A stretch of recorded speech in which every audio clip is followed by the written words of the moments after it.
Em poucas palavras. Um olhar sobre o mundo, a vida e a sociedade, à luz da Palavra de Deus, com Augustus Nicodemos. Começamos agora mais uma edição do programa Em Poucas Palavras. Que bom contar com a sua audiência. Pastor Augustus comigo novamente aqui, como nosso comentarista âncora, respondendo as perguntas dos ouvintes que a gente traz. Olá, pastor. Olá, Natsan. E hoje tem uma pergunta muito importante a respeito do calvinismo, não é isso? Exatamente. É uma pergunta sobre os chamados 5 pontos do calvinismo. Nosso ouvinte internauta Juliano, de São José dos Campos, São Paulo, escreveu que ele é grato pelo programa, faz votos que continuemos firmes, viu, pastor, aí nesse propósito, que Amém. Tem sido uma grande ferramenta para a ampliação de sua visão bíblica. Obrigado, Juliano, pela sua audiência. Ele faz a seguinte pergunta: gostaria de saber sobre a relação aos chamados 5 pontos do calvinismo. Sua dúvida maior está no ponto que destaca a questão da expiação limitada e pede maiores esclarecimentos sobre este aspecto. Então, Juliano, sua pergunta é o tema do programa de hoje. Pastor Augustus, há muitas objeções aos chamados 5 pontos do calvinismo, e algumas dessas objeções acusam os reformados de não se ocuparem com a evangelização por conta dessas doutrinas e outras coisas mais que dizem a respeito disso. Como é que nós podemos entender esses pontos e responder a estes que têm dúvidas e também a dúvida do Juliano? Sim, a começar com a dúvida que as pessoas têm a respeito da evangelização por parte de calvinistas. É só uma questão de história. Você dá uma olhada nos grandes heróis da fé, nos missionários, aqueles que são os pioneiros das chamadas missões de fé, e você vai ver que grande parte deles era de calvinistas, pessoas que criam na soberania de Deus e ao mesmo tempo entendiam que o fato de que Deus é soberano não anula a nossa responsabilidade de anunciar a sua glória e o evangelho de Cristo ao mundo todo. Então, ainda hoje, as igrejas calvinistas, elas continuam enviando missionários a todas as partes do mundo. O Brasil, inclusive, foi alvo do trabalho de igrejas missionárias que eram calvinistas, como, por exemplo, a Igreja Presbiteriana, que enviou Simonton e continuou enviando missionários durante muitos anos aqui no Brasil e em outras partes também. É só uma questão de história. Agora, a questão dos 5 pontos, deixe-me esclarecer algumas coisas. Primeiro, os 5 pontos do calvinismo não foram feitos por Calvino. Né? Eles, na verdade, foram elaborados nessa sequência e nessa forma 150, 160 anos depois de João Calvino, já numa segunda geração, terceira geração de reformadores. Também uma outra coisa que é preciso explicar é que o chamado calvinismo, ele não se resume a esses 5 pontos. Esses 5 pontos, eles, na verdade, representam apenas o sistema de salvação no qual os calvinistas creem. Mas o calvinismo, assim entendido, ele é muito mais amplo, não é? O calvinismo, nós entendemos, é uma compreensão adequada, correta do ensino da Bíblia, da Palavra de Deus, e que foi sistematizada por esse reformador, João Calvino, que nós não consideramos infalível, não consideramos inerrante, achamos apenas que ele foi, como muitos outros na história da Igreja, levantado por Deus num momento específico da Reforma Protestante para sistematizar as doutrinas que nós encontramos na Palavra de Deus. E uma das ênfases que ele deu foi a soberania de Deus na salvação, que mais tarde desembocou, frutificou nesses que são chamados 5 pontos do calvinismo. Apenas para que os nossos ouvintes não fiquem sem saber do que nós estamos falando, os 5 pontos são estes. Primeiro, total depravação, ou seja, que o pecado atingiu a raça humana de uma maneira tão profunda que o homem é completamente incapaz de crer em Deus por si mesmo, escolher a Deus ou tomar uma decisão pelas coisas de Deus. O seu arbítrio está prejudicado de forma que não é mais livre, porque é inclinado ao mal por causa do pecado. Esse é o primeiro ponto. O segundo ponto é a predestinação ou a eleição incondicional. Deus, na sua soberania, não deixou a humanidade toda perecer no seu pecado, mas soberanamente e sem condições, ou seja, ele não previu, não viu e não usou mérito de ninguém como critério da sua escolha. Ou seja, incondicionalmente, ele elegeu quem ele quis para a salvação, sem que com isso cometesse injustiça naqueles que não foram contemplados, porque todos pecaram e carecem da glória de Deus. O terceiro ponto, e é exatamente esse ponto aí que o nosso ouvinte tem dificuldade, é que Cristo morreu de maneira eficaz por estes eleitos. Embora, num certo sentido, o sacrifício de Cristo foi pelo mundo, no sentido de que há virtude e há poder no sacrifício de Cristo para salvar o mundo inteiro, se o mundo inteiro tivesse sido eleito, contudo, a eficácia do sacrifício de Cristo se prende somente aos eleitos. Somente os eleitos, de fato, serão objeto dos efeitos salvadores da morte de Cristo na cruz do Calvário. Esse é o terceiro ponto, ou seja, sacrifício ou expiação limitada, que eu prefiro chamar de sacrifício eficaz, não é? Porque é difícil pensar que Cristo morreu eficazmente por alguém e essa pessoa então vai sofrer eternamente no inferno, mesmo que Cristo já tenha sofrido por ela. O quarto ponto é o chamado irresistível do Espírito Santo. O Espírito Santo, no tempo dele e através da pregação do Evangelho ou outros meios que ele usa, chama estes eleitos de maneira irresistível. Ele persuade, convence, ele encanta, de tal forma que o eleito voluntariamente crê em Jesus Cristo e voluntariamente se arrepende e voluntariamente vem para Deus. Então, a ação do Espírito Santo ela é conjunta e harmoniosa com a vontade humana, de forma que, quando ele chama, a pessoa vem de maneira irrevogável, não é? Há um chamado geral, que é feito pelo Evangelho, né, pela pregação do Evangelho a toda a humanidade, mas quando não acompanhada essa pregação da obra eficaz do Espírito Santo, ela não vai produzir resultado. A pessoa vai ouvir, não vai querer, não vai entender. E, por último, a perseverança dos santos. Esse é o último ponto dos 5, que é o corolário de todos os outros, né?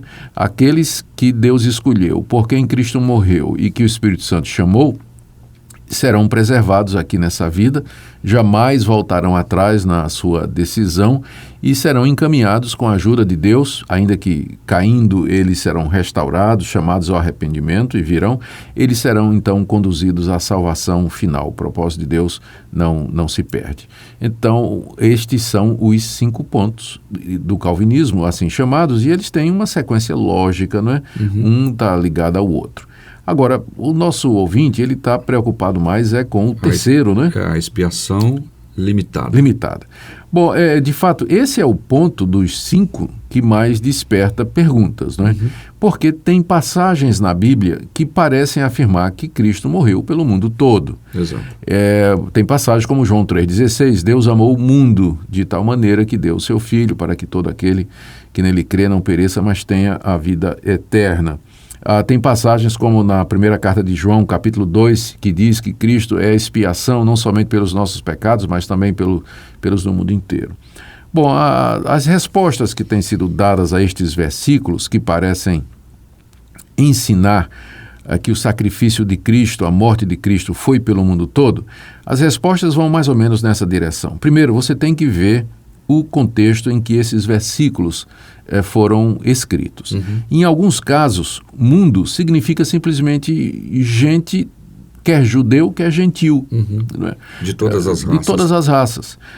Em outras passagens, o que o autor tem em mente, quando fala que Cristo morreu pelo mundo, não é o mundo no sentido de cada indivíduo que já existiu, vive e viverá no mundo, mas pela raça humana, ou por aqueles de entre a raça humana que Deus chamou e que Deus justificou.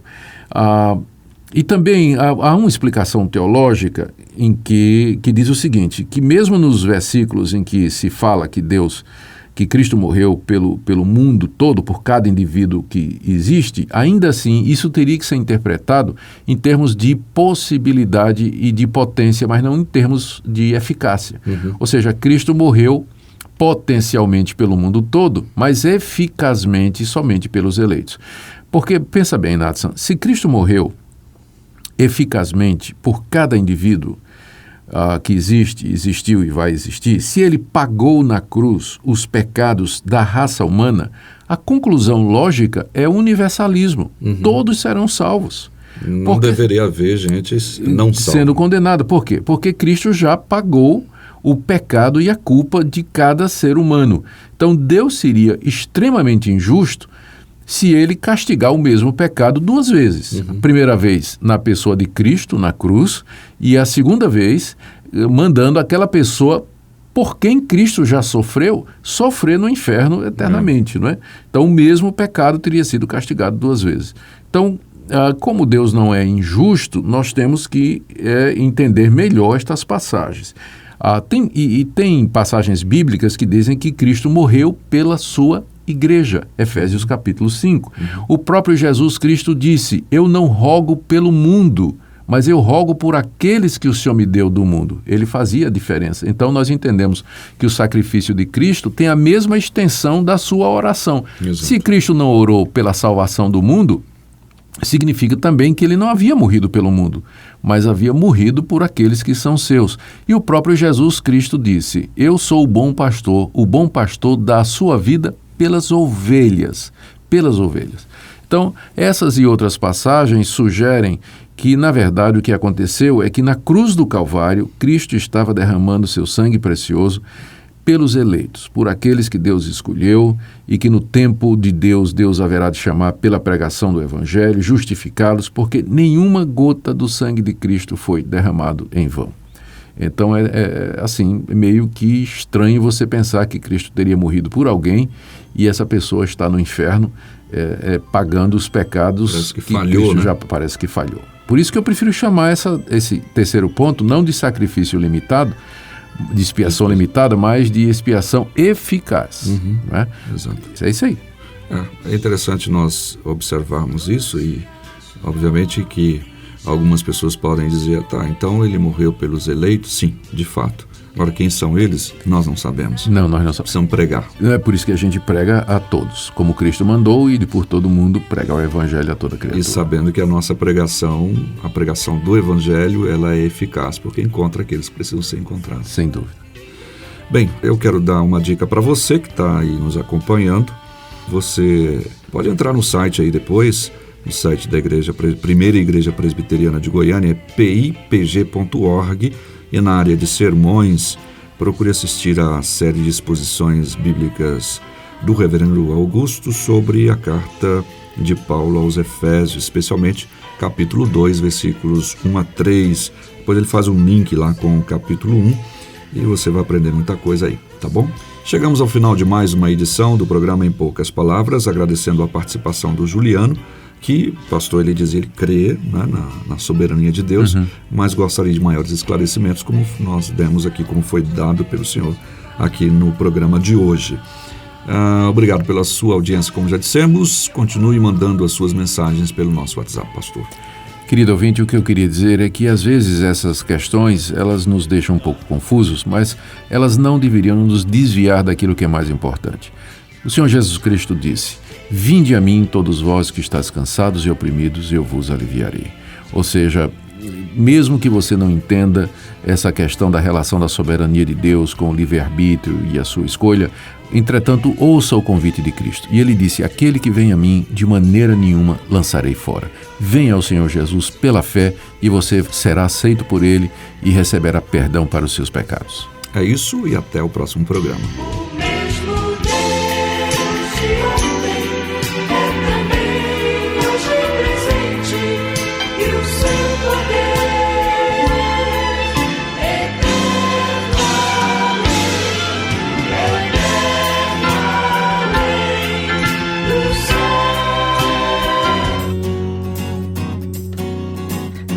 Em poucas palavras, um olhar sobre o mundo, a vida e a sociedade, à luz da Palavra de Deus. Apresentação, Nadson Matias. Comentário, Augustus Nicodemos. Um programa da Primeira Igreja Presbiteriana de Goiânia, Rua 68, esquina com 71, Centro. Visite o nosso site www.pipg.org.